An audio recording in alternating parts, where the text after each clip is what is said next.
En esta presentación vamos a ver la unidad 1, empezar con los diodos de unión y transistores de unión polar, y empezando a ver un poquito sobre el tema o la historia de la electrónica.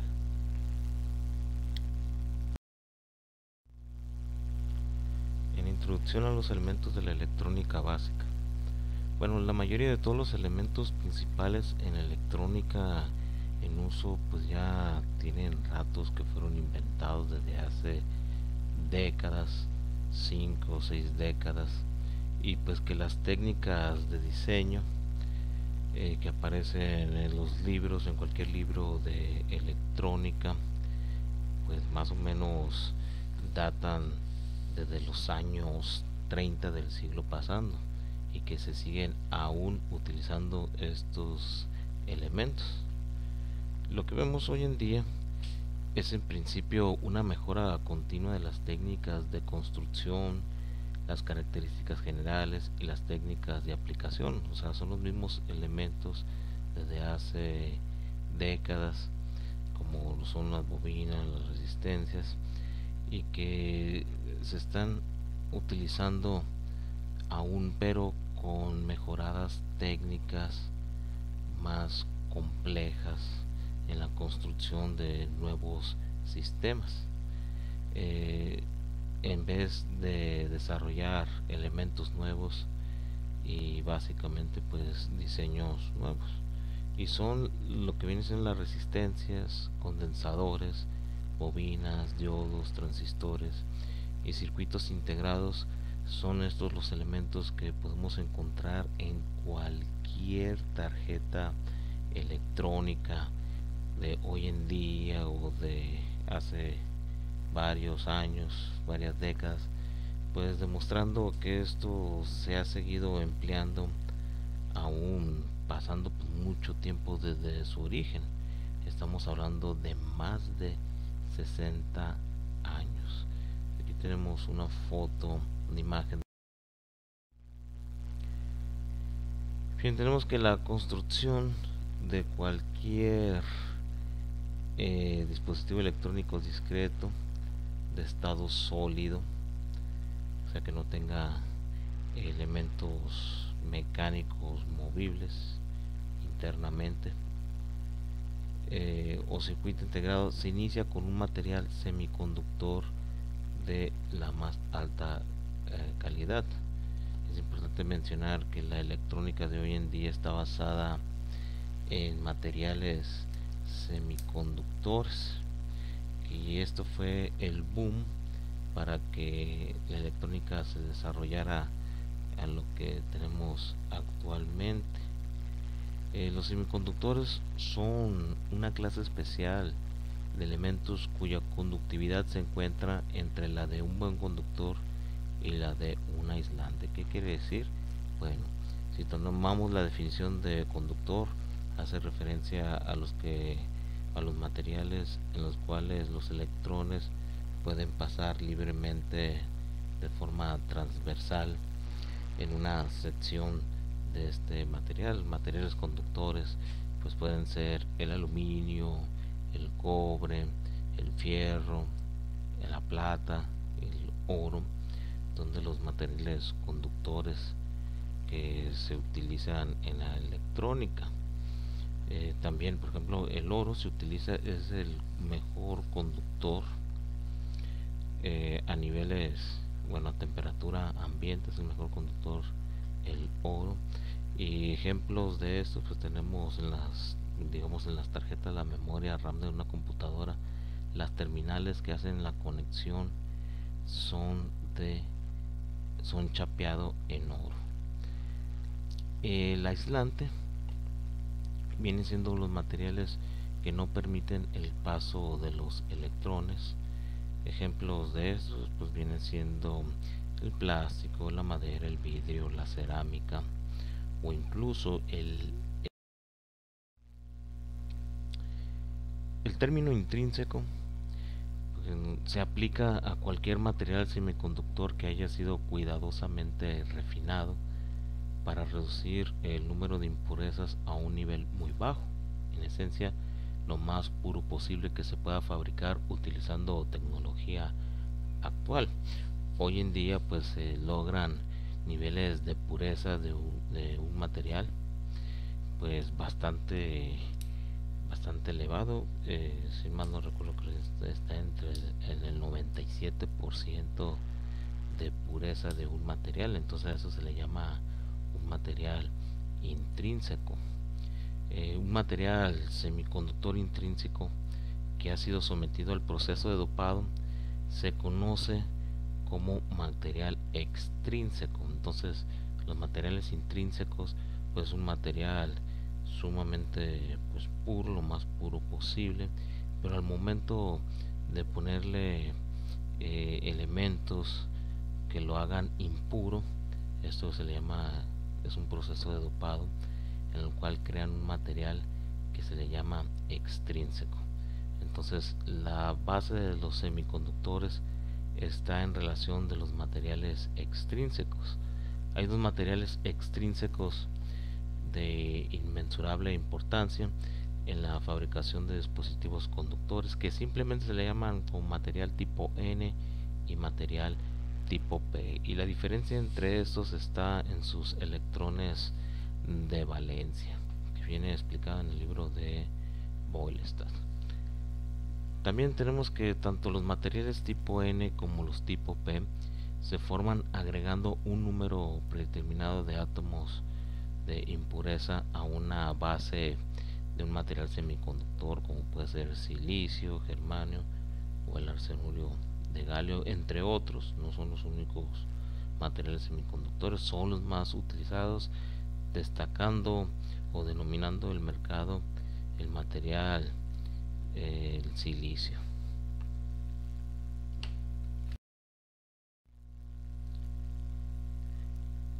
Eh, Estando disponibles los materiales tanto el tipo P como el tipo N, pues podemos ya construir nuestro primer dispositivo electrónico de estado sólido. Este dispositivo electrónico pues es el diodo semiconductor.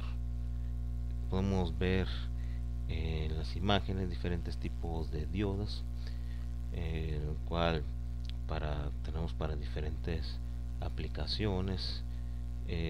Los diodos pues tienen eh, numerosas aplicaciones. eh, Tenemos que se crea este material diodo, se crea a partir de un material tipo extrínseco tipo N y tipo P, y tenemos que la simplicidad básica de su construcción refuerza la importancia del desarrollo de esta área de estado sólido. Cuando estamos hablando de elementos de estado sólido, pues son elementos que no llevan ninguna pieza interna que sea movible o mecánica, como por ejemplo los relevadores electromecánicos que traen dos placas, o lo que se llama la armadura mecánica. Estos son elementos electromecánicos. Hay relevadores de estado sólido también que no tienen implementado ninguna parte movible. Tenemos también en la siguiente imagen, donde estoy encerrando los diferentes tipos de simbología de los tipos de diodos. Tenemos diodo rectificador, diodo Zener, diodo túnel, Schottky, entre otros, y sin dejar atrás el famoso LED.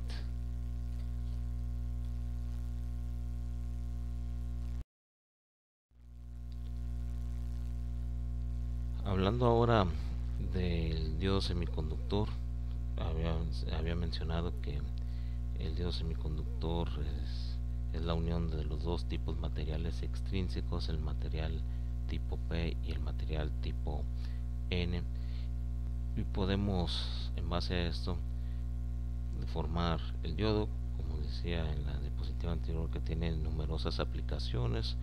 Una de estas puede ser la rectificación de señales de onda, o la dirección, unidireccionar la corriente que vaya en un solo sentido. o también pueden utilizarse, por ejemplo, los diodos Zener como reguladores de voltaje. Tomando referencia a un diodo normal, podemos decir que hay tres condiciones de funcionamiento del diodo, que viene siendo sin polarización aplicada, polarización en inversa y polarización en directa. Si empezamos con la polarización aplicada, esto simplemente es de que el diodo no cuenta con ninguna fuente de alimentación, en lo cual hacemos suponer que V-D, que significa voltaje de diodo, es una diferencia potencial de 0 volts. Y aquí vemos que tenemos una corriente ID que se llama corriente del diodo, pues no hay circulación de esta corriente, entonces por lo tanto no tenemos voltaje y no tenemos corriente. Simplemente a esa condición le llamamos sin polarización aplicada. Entonces aquí nos dice que sin ninguna polarización aplicada a través de un diodo semiconductor, el flujo neto de carga en una dirección es cero. Entonces no hay electrones saltando de un material a otro, por lo tanto pues tanto no hay voltaje y no hay corriente. Cabe mencionar que este viene siendo el símbolo de diodo, el diodo rectificador, y tenemos que en la parte del tipo P, la terminal se le llama ánodo, y del otro lado, donde está el material tipo N, es el cátodo. Es muy importante conocer estas partes del diodo, ánodo y cátodo.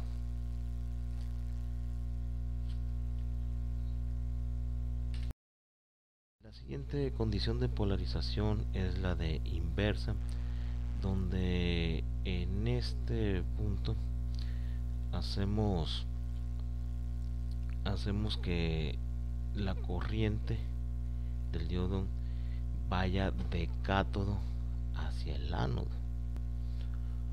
O sea, al conectarle una fuente de alimentación de voltaje corriente directa, pues tenemos que la terminal positiva va hacia el lado del cátodo y que circula una corriente que se llama I subíndice S o corriente de saturación, y es una pequeña corriente que no pasa los miliamperes, incluso se queda en microamperes, y esto permite pues de que no haya ninguna que la corriente no pueda ir, digamos, en sentido contrario. Esa es la corriente de saturación. Entonces, si tenemos una fuente de voltaje, al momento de conectarla, la terminal positiva de la fuente la conectamos al cátodo y la terminal negativa de la fuente la conectamos al ánodo, ahí ya estamos polarizando el diodo, pero es una polarización en inversa, donde la corriente de saturación es muy poquita, lo suficiente para, bueno, más bien para no prender el diodo. Entonces aquí vemos en el símbolo, recordemos que este es el ánodo y este es el cátodo, y aquí IS viene siendo corriente de saturación. En el siguiente, que viene siendo la condición de polarización en directa, aquí tenemos que el voltaje de diodo es mayor que 0 volts. Entonces podemos observar que tenemos una fuente de alimentación, una fuente de voltaje, de corriente directa, con más menos. La terminal positiva de la fuente va hacia el ánodo del diodo y la terminal negativa va hacia el cátodo del diodo, donde tenemos una circulación de una corriente que denominamos I subíndice D, que se le llama corriente del diodo. Entonces, al momento de polarizarlo de esta manera, pues el flujo de electrones, el salto en las regiones de acotamiento de las bandas de valencia, pues sí hay un salto de estos y están fluyendo los electrones de ánodo a cátodo. En el símbolo pues observamos que en el ánodo es positivo y el cátodo es negativo. Y esta condición, llamada polarización indirecta o encendido, se establece, en pocas palabras, aplicando el potencial positivo al material tipo P y el potencial negativo al tipo N, ya como lo hemos visto en estas figuras. Entonces, el análisis del diodo pues se basa en esta polarización en directa, donde el voltaje del diodo, este voltaje que tenemos desde la fuente, debe ser mayor a 0 volts. Pero no quiere decir que si tenemos, por ejemplo, 0.1 volts, el diodo ya va a empezar a conducir a que haya los flujos de electrones, o podría decirse también a que se vaya a encender el diodo. No, depende mucho del material y hay un umbral de voltaje para que el diodo pueda considerarse como encendido, y esto depende del material.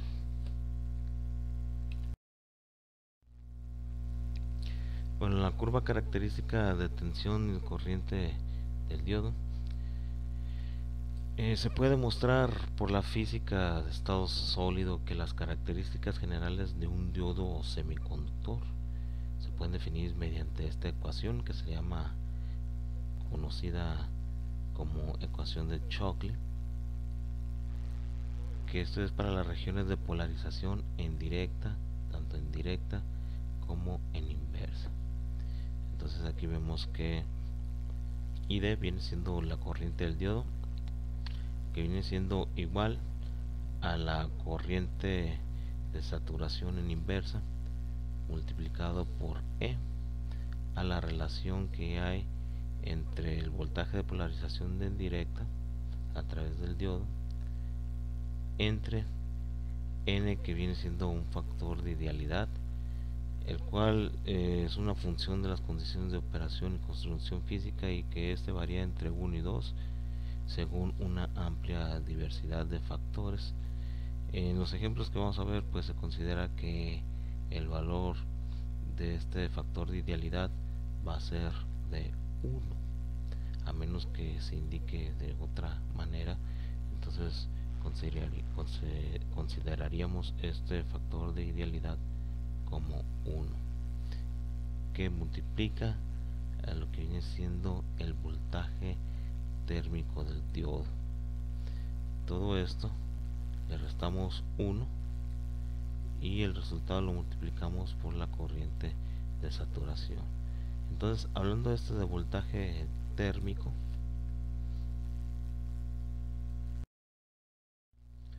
el voltaje térmico, que lo tenemos aquí en esta ecuación, que viene siendo la relación que hay entre el producto de la constante de Boltzmann y la temperatura absoluta en Kelvin y la magnitud de la carga del electrón. Aquí ya se dan estas constantes. Observamos la constante de Boltzmann, es 1.38 por 10 a la menos 23 joules sobre Kelvin. La temperatura, muy importante, no es en grados centígrados, sino que es en grados kelvins, pero para convertirlo tenemos la temperatura en grados centígrados, simplemente le sumamos 273 grados a los grados centígrados y ya tenemos la temperatura Kelvin. Q pues viene siendo la magnitud de la carga de electrón, y esto sabemos que es 1.6 por 10 a la menos 19 columns. Aquí hay un pequeño ejercicio que nos dice: a una temperatura de 27 grados centígrados, que es la temperatura común para componentes en un sistema de operación cerrado, nos pide determinar el voltaje térmico. Bueno, ya dado las ecuaciones anteriores, pues ahí ya se puede determinar el voltaje térmico. Este va a ser un ejercicio para subirlo en Classroom. Ya pronto yo estaré abriendo este apartado para que lo suban. Entonces, bien, por el momento sería todo en esta sección de los diodos. En la siguiente presentación pues ya vamos a ver diferentes configuraciones en circuitos y cómo hacer el análisis correspondiente. Bien, le agradezco mucho su atención y hasta luego. Gracias por su atención.